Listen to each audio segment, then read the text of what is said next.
Já é possível vender uma casa secundária e não pagar mais-valias. Então, o Decreto-Lei 97 de 2026 vem precisamente fazer alterações ao regime tributário das mais-valias. Esta é uma mudança há muito tempo pedida, ela vem agora, por isso há que aproveitar. Então, vamos aqui ver o que é que mudou neste pacote que o Governo lançou. Eu atrevo-me a dizer que é das maiores mexidas fiscais feitas nos últimos anos na habitação. Então, muito se tem falado, mas depois muito pouco tem ido ao detalhe do que é que está a mudar e a nível prático como é que funciona e das dúvidas que ainda existem. Então, vamos dividir aqui em 5 grandes itens. O primeiro tem a ver com a mais-valia e o reinvestimento. Ou seja, até à data, apenas quando eu vendia a minha habitação própria permanente e voltava a investir esse dinheiro numa outra habitação própria permanente, é que eu não pagava mais-valia. Como é que a conta era feita? Então, imaginem, por exemplo, que eu tinha comprado um apartamento por 150 mil euros e eu tinha vendido por 400 mil euros. Portanto, eu teria um lucro de 250 mil euros. O Estado iria tributar sobre metade deste lucro, que seria sobre 125 mil euros. Então significa que eu iria ter uma tributação entre 35 mil a 57 mil euros a pagar ao Estado sobre este lucro, se não voltasse a reinvestir o dinheiro que eu tinha ficado. Isto aplicava-se sempre quando eu vendia uma habitação secundária, porque eu só podia fazer o reinvestimento quando eu vendia a casa onde eu vivia. O que é que agora a lei muda?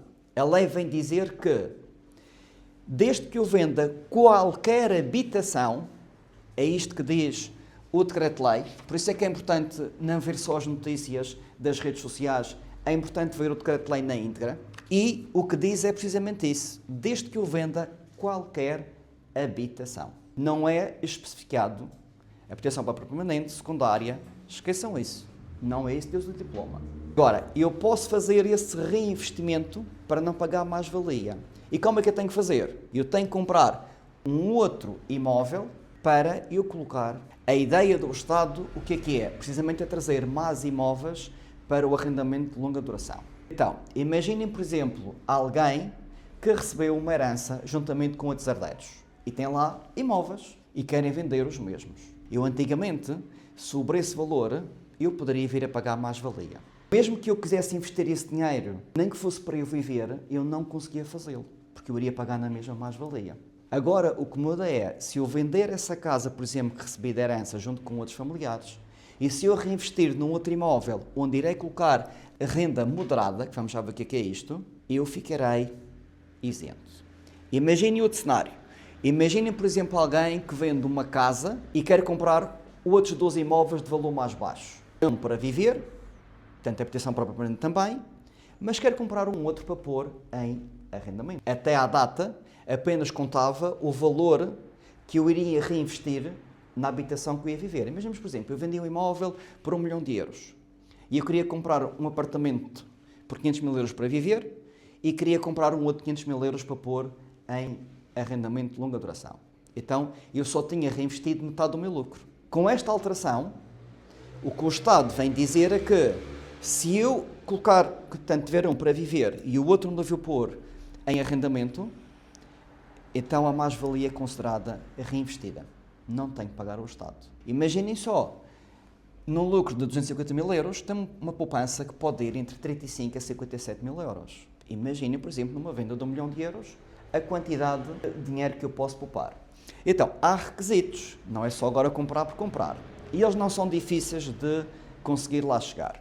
O primeiro requisito é que o limite por imóvel são 660.982 euros. Segundo requisito, eu tenho que ter a renda moderada. O que é isto? O valor poderá ser entre 2.683 euros e 2.858 euros. Eu passo a explicar. Para ser considerado renda moderada, deverá ser 2,5 vezes o valor do ordenado mínimo nacional. Então, se eu fizer 920 euros vezes 14 meses, eu tenho o valor anual. Okay? Significa que, se assim for, 2.683. Aquele valor anunciado à volta de 2.700 euros pelo nosso Primeiro-Ministro, como foi há algum tempo atrás. Só que o Decreto-Lei não especifica se na Madeira vai ser considerado ou não o valor do ordenado mínimo nacional na Madeira. Não está lá ainda mencionado, por isso é que está um intervalo aqui de valores. Não existe ainda informação agora, portanto, provavelmente nos próximos dias ou nos próximos meses será detalhado qual é o valor. De qualquer das formas, não é difícil de conseguirmos ter estas duas situações para colocar o imóvel em arrendamento. E assim é uma forma de justificar a mais-valia. Outra alteração que também aqui poderemos vir a ter tem a ver com o alojamento local. Este é o ponto que ainda está cinzento no Decreto-Lei e que nos próximos meses vai levar a muitos debates entre Estado, Fisco, próprias imobiliárias, fiscalistas. Portanto, há muita gente ainda que vai discutir sobre este tema e já vão compreender o meu ponto de vista. Antes disso, um dado muito importante.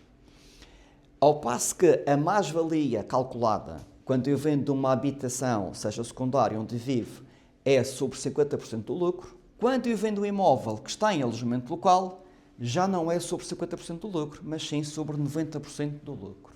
Portanto, isto não é novidade, já era assim. E este é um dado que as pessoas desconhecem quando colocam um imóvel em AL. É que a partir do momento que eles colocam um imóvel em AL, a tributação aumenta exponencialmente sobre a mais-valia no caso de venda. E cuidado que não basta eu tirar do AL agora e vender depois. O Estado não vai nessa. Então, cuidado a isto. Imaginem, por exemplo, um caso semelhante. Eu comprei por 150 mil euros o apartamento, vendi por 450 mil euros, vou ter um lucro de 300 mil euros. Então, 90% disto são 270 mil euros. E é sobre isto que eu vou ser tributado. É uma pipa de dinheiro. Muito superior a quando eu vendo a habitação. Então, agora vem a dúvida que ainda ninguém sabe responder. O Decreto-Lei diz que tudo o que é habitação. Ora bem, do ponto de vista da licença camarária, este imóvel é habitação. Do ponto de vista de caderneta predial, que é o documento das finanças, ele continua a ser habitação. Do ponto de vista de registro predial, ele continua a ser habitação. Contudo, do ponto de vista fiscal, ele é considerado como sendo de serviço. E esta é agora a zona cinzenta que o Decreto-Lei ainda não especifica. Não sabemos se a interpretação que irá ser dada é se este imóvel que está em AL, se for vendido para depois pegar nesse dinheiro e comprar um imóvel para pôr em arrendamento de longa duração, nos moldes que falámos anteriormente, se o Fisco vai considerar também este reinvestimento. Ok? Porque estas duas interpretações são válidas. Do ponto de vista de registro de imóvel, ele é de facto habitação e vai ser sempre habitação, mas a utilização é serviço. Portanto, como é que o Estado vai tirar isto da zona cinzenta? Só o tempo é que vai dizer e vamos estar atentos a isso e vamos informar assim que surjam novidades sobre isto. Claro que se a ideia do Decreto-Lei é trazer mais imóveis ao arrendamento, poderia ser aqui uma oportunidade ímpar de retirar alguns imóveis de AL e colocar em arrendamento de longa duração. Isto porquê? Porque nós sabemos que existem alguns imóveis que estão em alojamento local em que o rendimento já não está a ser tão vantajoso quanto isso. Então isto poderia ser uma oportunidade de ouro, nem só de colocarmos alguns imóveis no mercado, como também de haver estes investidores que iriam comprar outro imóvel para pôr em arrendamento de longa duração.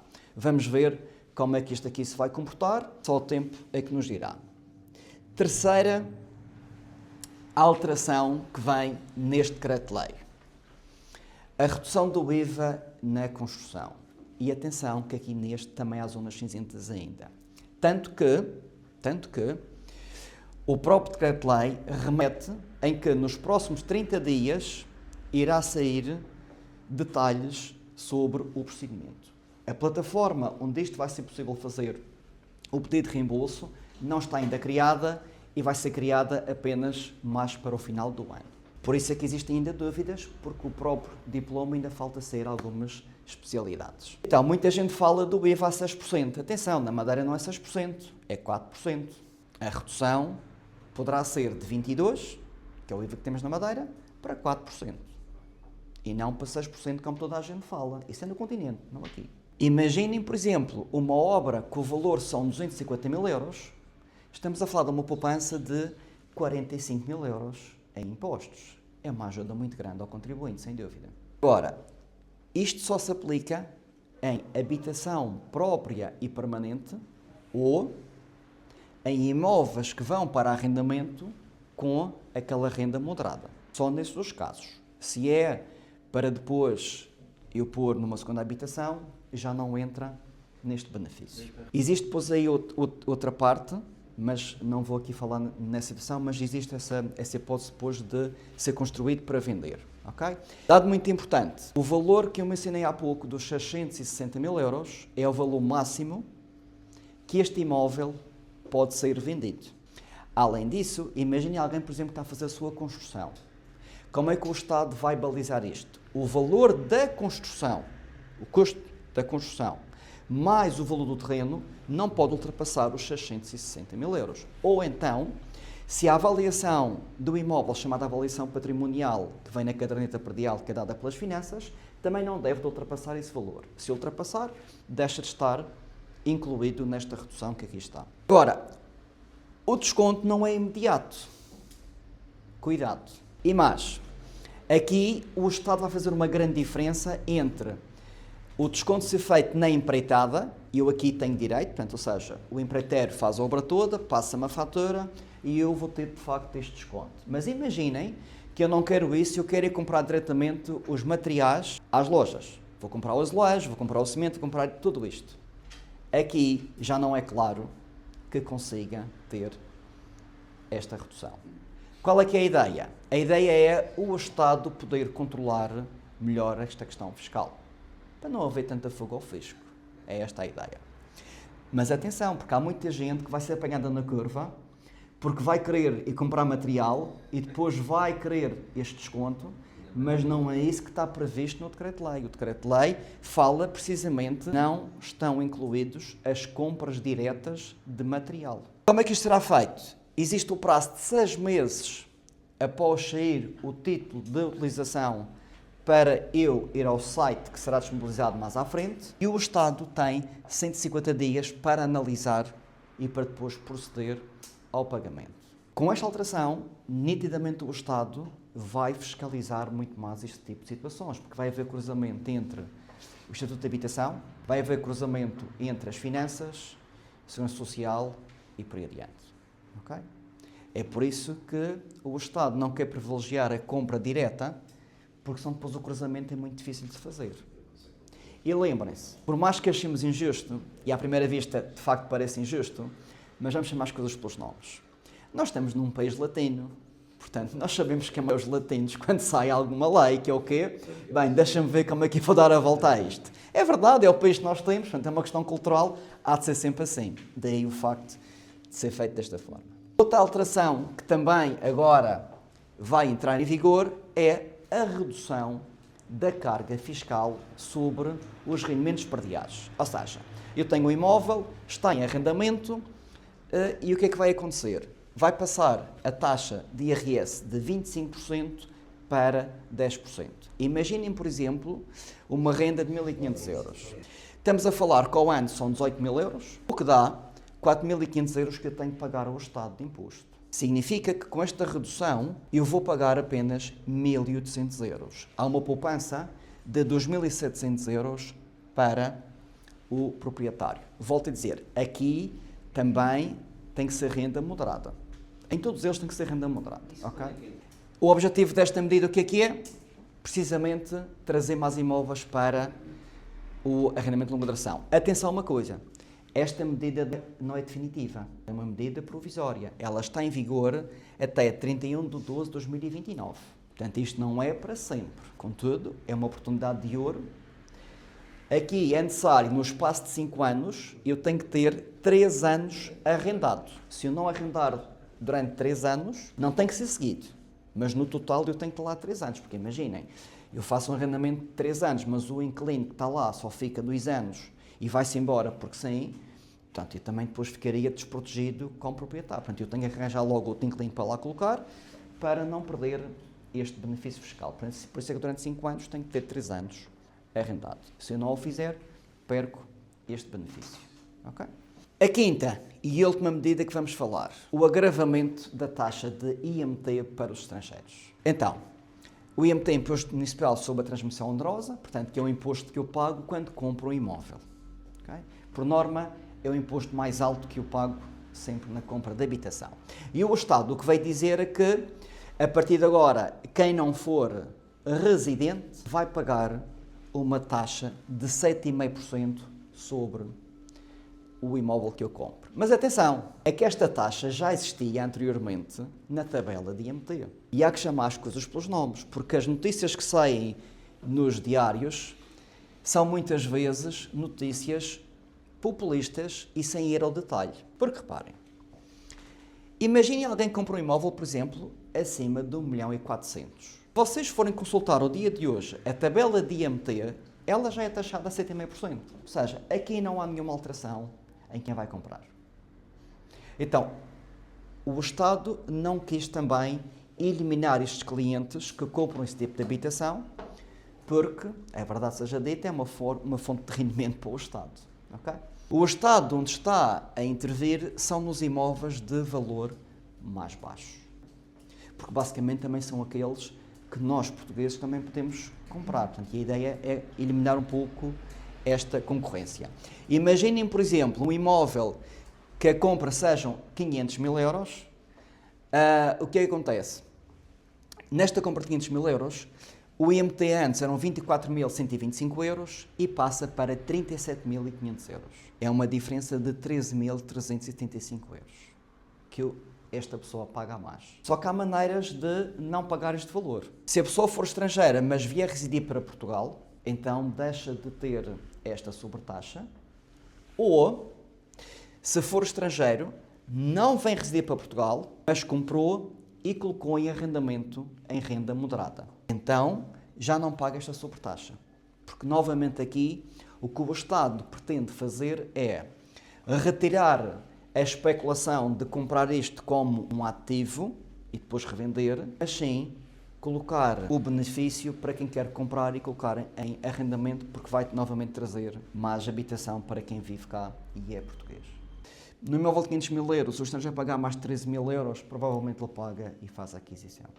Portanto, não sei se será tão dissuador como se queria passar a ideia. Ser muito mais do que uma imobiliária.